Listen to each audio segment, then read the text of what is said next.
Tonight on the Worldview Report, Israel launches its long-awaited ground operation in Rafah. But is the Biden regime helping or hurting the effort? Palestinian officials are planning to use a legal loophole in the United Nations procedures to gain nearly all the benefits of full membership in the General Assembly. Is this a backdoor path to statehood? We'll break it down. There's also a new documentary on lab-grown meat that you will definitely want to watch before ingesting any of the globalist fake protein. A 14-year-old boy gets beheaded on the streets of London. And Apple is out with a new ad for its iPad Pro that has viewers both puzzled and horrified. All these stories and more as the Worldview Report begins right now. This is Worldview Report with host Brannon Howse. Whether it is news from the nation's capital or your state capital, from the classroom to the boardroom, from national security to national and local news that impacts you and your family, Worldview Report is your trusted source for vital and uncensored news. And now, here is Brannon Howse. Good evening and welcome to the Worldview Report. Despite the Biden administration repeatedly warning Israeli leadership in public against a full-scale Rafah invasion, Joe Biden's actually green-lighted the IDF's takeover of the Rafah border crossing. That's what Axios has revealed. The report comes amid questions over whether Netanyahu has crossed Biden's so-called red line on Rafah. The report insists that Israel hasn't crossed that line so long as the scope of the operation remains limited and does not result in mass civilian displacement and humanitarian catastrophe. Speaking of the Biden-Netanyahu phone call on Monday, a senior Israeli official told Axios, quote, Biden didn't pull the handbrake on the capture of the Rafah crossing during the call, end quote. So far, the IDF has focused on airstrikes and limited ground incursions in the city's east after dropping thousands of leaflets telling civilians to exit the area. However, the U.S. administration has taken the unprecedented step of withholding ammo and bomb shipments to Israel in order to send a so-called message. An Israeli Haaretz report issued Tuesday has further revealed that there was actually some level of cooperation and coordination with Washington on an IDF tank unit's takeover of the Rafah crossing. This was reportedly to ensure no weapons for Hamas can pass into the Strip via the large crossing. U.S., Israel, and Egypt, they have all agreed that a private American security firm will take control of the Rafah crossing and oversee it. As of Wednesday, the IDF has announced it reopened the crossing and it is retaining full control for now. The paper told the public, quote, State Department spokesperson Matthew Miller said on Wednesday that he is not aware of Israel agreeing to transfer control of the crossing, end quote. This is also to exert leverage in negotiations. The paper told the public again, quote, Israel believes that Hamas's loss of control over Rafah crossing would be a significant setback for the group. It will not be able to collect taxes imposed on trucks and goods and will no longer be able to bring in weapons and other items banned from entering Gaza, end quote. Breitbart reports that Palestinian officials are planning to use a legal loophole in the United Nations procedures to gain almost all the benefits of full membership in the General Assembly, as they propose a resolution for territory status with full state rights, circumventing a Security Council veto after being blocked by the United States. If passed, the resolution would lead to a significant reduction in United States funding for the UN as required by American law. In a renewed push for international recognition, the Palestinian leadership is steering, a new strategy following the United States' veto of their bid for full statehood at the UN Security Council. They are now proposing a resolution to the UN General Assembly seeking to be recognized as a territory, a status that would afford them rights and privileges very similar to those of a sovereign state, including the right to vote on UN matters. Let's be clear. We're talking about adding Hamas to the UN, recognizing a state of Hamas. And who's going to be the president of this? A Hamas leader? Who? Any of the other groups that aren't any better? Folks, understand what it is that's unfolding here. And of course, it says an awful lot about the United Nations, an organization I've been warning about for over 33 years. A group largely made up of anti-Israel, anti-American, pro-Marxist Islamic states. So, birds of a feather flock together. Why would we be shocked? Why would we at all be shocked that the UN wants to add Hamas to their assembly with voting rights? Well, the proposed status, which bypasses the need for Security Council approval and thereby circumvents any potential vetoes, well, it follows the recent U.S. rejection of a UN proposal to recognize a so-called Palestinian state as a member state, while granting Palestinians state rights. The move, well, it would raise all kinds of concerns about setting precedents for other territories. Remember, in the early phases of COVID in the spring, summer, and fall of 2020, one of the most power-hungry governors who immediately implemented, well, some of the most tyrannical and draconian and nonsensical pandemic measures was Michigan Governor Gretchen Whitmer. So it should not be surprising that it is Whitmer's administration that is already taking extreme measures against bird flu. Whitmer's administration has declared a, quote, extraordinary animal health emergency, end quote, and imposed, quote, the most comprehensive measures in the country, end quote, to combat highly pathogenic avian influenza. The Midwesterner, it reports that the Michigan Department of Agriculture and Rural Development Director, Tim Boring, he said in a statement last week, quote, producers must immediately implement robust biosecurity practices and create emergency preparedness plans. And this order starts to address these on-farm risks, end quote. And then, quote, implementing these measures must be the highest priority for every farm and agriculture worker. Working together, we can combat HPAI and reduce the long-term impacts on our dynamic food and agricultural industry, end quote. The, quote, determination of extraordinary emergency, HPAI, risk reduction response order, end quote, was signed by Boring on Wednesday, and it imposes a series of biosecurity practices on all Michigan dairy farmers and also on commercial poultry operations. Those measures, well, they include a biosecurity manager for every farm, a secure perimeter around poultry, cleaning and disinfection for people and vehicles, a log of all people and vehicles that enter every farm, isolation of lactating cows until 30 days after the last HPAI case, and isolation of poultry, quote, until such a time there are no new cases of HPAI in domestic poultry in the state of Michigan for at least 30 consecutive days, end quote. Boring told Bridge, Michigan, quote, this is an active and ongoing threat to both dairy and poultry operations across the state, end quote. The documentary Beyond Impossible, subtitled The Truth Behind the Fake Meat Industry, shows the dark side of lab-grown and cultured meats, arguing that they lack essential nutrients found in natural meats, including specific amino acids that are, well, crucial for muscle maintenance and overall health. The documentary, well, it shows that lab-grown meat, like, well, all ultra-processed foods, could pose significant health risks, challenging the perceived benefits of these meats as alternatives. And like all the alternatives being pushed by the globalists under the guise of so-called sustainability, studies show that meat alternatives have far greater greenhouse gas emissions than traditional livestock practices. That's what the Defender reports. The outlet also says that evidence supports regenerative farming methods as far as being more beneficial for the environment compared to the industrial farming methods upon which ultra-processed meat alternatives rely.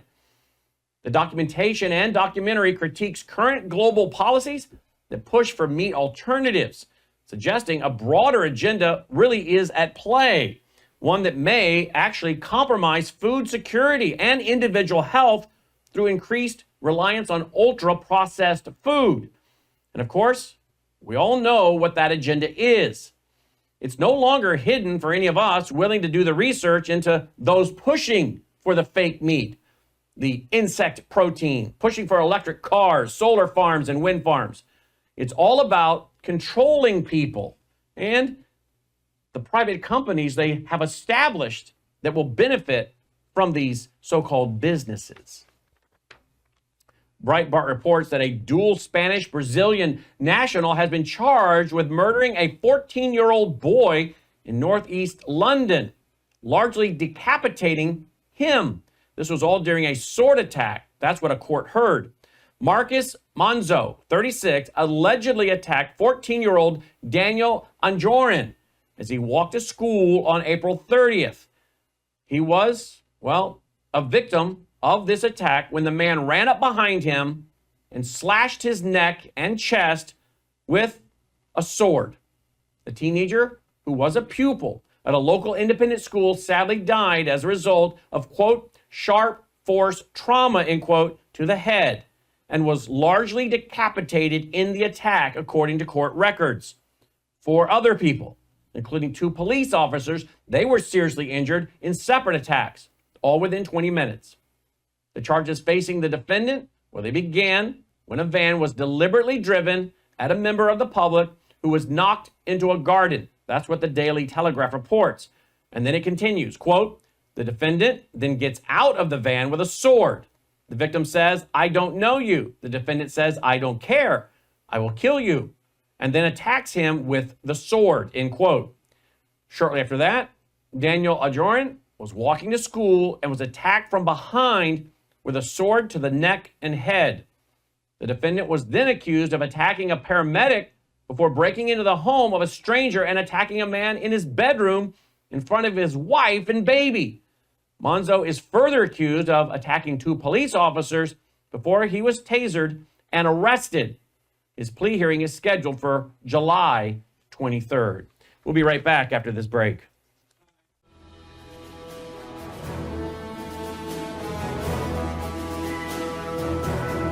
A lot of people are having great success with a weight management program with Bella Trim, but it's just a tool. In terms of ingredients, Chromex or chromium picolinate improves the actions of insulin, so you have better glucose management, and in addition, it promotes fat utilization.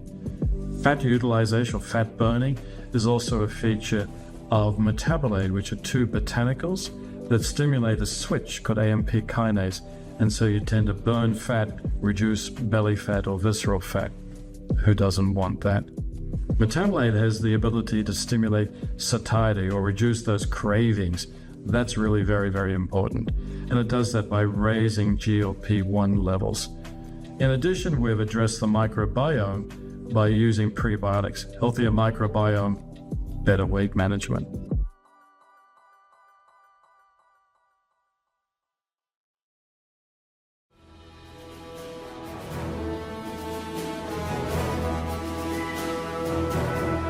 Welcome back from the break. Thank you for joining us tonight and every night. And if you appreciate the broadcast, thank you for your support. Again, at WVWFoundation.com. Your support is needed now more than ever. Folks, I know things are tight. Inflation, cost of everything has gone up. Trust you me, because it goes up on us too. Not only in our personal lives, but also for our organization. Everything is so much more expensive to produce TV now. And so we have lost some donors who say, we love what you're doing. We just are now on a fixed income and can't support you anymore. But please know we're all for you. Hey, we totally understand that. We totally understand that. But here's the deal. When we have donors that either pass away, which happens because we have an older demographic, when they pass away or they retire and now are on a fixed income and can't support us, we have to make up for those donors. So please do consider joining our foundation by going to WVWFoundation.com and making a contribution. Even if you sign up to do $5, $10 a month, we really do need your support. Please, right now, WVWFoundation.com. foundation.com. You'll also find our mailing address there if you prefer to support us through the mail. Our foundation is involved in helping underwrite some of the costs, and particularly the bandwidth cost, to push this program out for free versus immediately putting it behind a paywall. So if you appreciate that service and ministry broadcast and educational service of our foundation, please do consider supporting our foundation. WVWFoundation.com. After settling a $45 million lawsuit for overcharging customers, Walmart is now forced to compensate shoppers with payments of up to $500 each. The class action lawsuit was filed in Florida after shoppers accused the retail giant of overcharging. The company was accused of overcharging for certain pay-by-weight items such as fresh produce. The settlement class includes those who bought weighted goods or bagged citrus in person at a Walmart in the United States between October 18th, 2018 and January 19th, 2024. The maximum amount Walmart will pay each customer is $500. Claim forms can be, filed online or mailed in, but it has to be done by June 1st. Yet, shoppers must file a claim in order to receive the payment. The lawsuit stated that Walmart, quote, falsely inflates the product weight, end quote, and overcharges shoppers. The weighted goods that are eligible include meat, poultry, pork, and seafood products, as well as organic oranges, grapefruit, tangerines, and navel oranges sold in bulk in mesh or plastic bags. Well, it seems like there's weekly turmoil for Boeing. They, have had the death of whistleblowers, new probes by the Federal Aviation Administration, and a series of mid-air mishaps, all involving various Boeing planes. Now, a 787 cargo plane in Turkey, it suffered a landing gear malfunction that resulted in the plane landing on its nose. Daily Mail reports that the Boeing 676 cargo plane took off from Paris's Charles de Gaulle Airport on Wednesday morning, May 8th, and was headed to Istanbul when the pilot, realized a malfunction. Dramatic footage has been posted on X showing the pilot landing the main landing gear and keeping the nose of the plane up as long as possible because of the malfunctioning front landing gear. Watch this.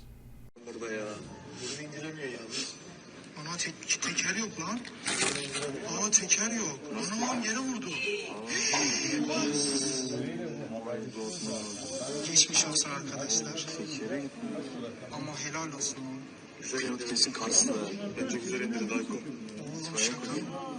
Boeing commercial jets aren't the only ones suffering from poor quality, leading to dangerous accidents. The U.S. military is also having a tough time keeping aircraft operationally safe. That's what military.com reports. They report that an Army AH-64 Apache, it crashed at Fort Riley in Kansas on Tuesday, sadly leaving 2 pilots injured, marking yet another aviation incident in a string of crashes for the service. The pair of soldiers with the 1st Infantry Division's Combat Aviation Brigade were being treated for injuries after the crash, which occurred during a gunnery training program. That's according to a spokesperson for the installation. It is unclear what caused the crash, and officials, they are investigating the incident. Military.com reports that the Army has been plagued by a seemingly constant string of helicopter incidents, particularly among Apache and Black Hawk helicopters. Last year, the service saw 10 incidents, including, sadly, 14 fatalities, far outpacing deaths occurring in combat operations abroad. Army aircraft have been grounded twice since the spring of last year. Once, it was service-wide, after 9 soldiers died in April of 2023 in a crash that involved 2 Black Hawk helicopters. That was out of Fort Campbell, Kentucky. That incident marked one of the deadliest training mishaps in Army history. Later that month, 3 11th Airborne Division soldiers, they died too, when 2 Apaches, they collided. And last year's incident also involved a November crash in which 5 Army Special Operations soldiers died in a Black Hawk crash in the Mediterranean Sea just off the coast of Cyprus. As frequent as last year's crashes were, incident rates with Army aviation so far this year are roughly 3 times That compared to last year. That's according to data provided by the service. The incidents, they have partly attributed to pilots flying less with the winding down of the post-9/11 wars. And since 2012, flight hours across the Army's top 3 helicopter platforms have dipped dramatically. That's all according to data provided by the Army. Flight time with the Apache dropped the most, about 50%. Chinook pilots have 36% less time in the air. And the Black Hawk, the service's premier workhorse, is flying 25% less. Now it's time for our nightly Worldview Report commentary. There's an interesting article in the Western Journal this week about the new Apple iPad. It starts off by saying, quote, "Dystopia, thy name is Apple," or at least that seemed to be the motivating principle behind the company's deeply unsettling new ad, end quote. As initially shared by Apple CEO Tim Cook on the social media platform X, the ad for the new iPad Pro has been generating much, well-deserved backlash across social media. It becomes clear about halfway through the ad that whatever Apple is promoting here is a very destructive force. All the familiar items are shown. Things like record albums, paintings, musical instruments, and writings had actually been placed into a giant hydraulic press. That press descended toward this odd collection of materials, first crushing a trumpet, then the arcade cabinet that the trumpet was perched upon, crushing all these items into one, big old glob. And the imagery, it only got more intense from there. Of course, this ad makes a statement that is open to interpretation, but here's what I think is going on. My take is that Apple is trying to make the point that AI-driven technology is about to crush everything human that gets in its way. I'm talking about all human work, all human creativity, and eventually human free will. Like it or not, the power is coming, and it's coming like a sudden flood, like a giant press, and it'll be bone-crushing, and there'll be no mercy. And Apple is saying, I think, let's get on with it. No apologies. I think they're proud of the chaos that they and others like themselves are really planning to wreak on mankind. It may make you wonder if these tech companies are really nihilistic at their very core, or maybe worse.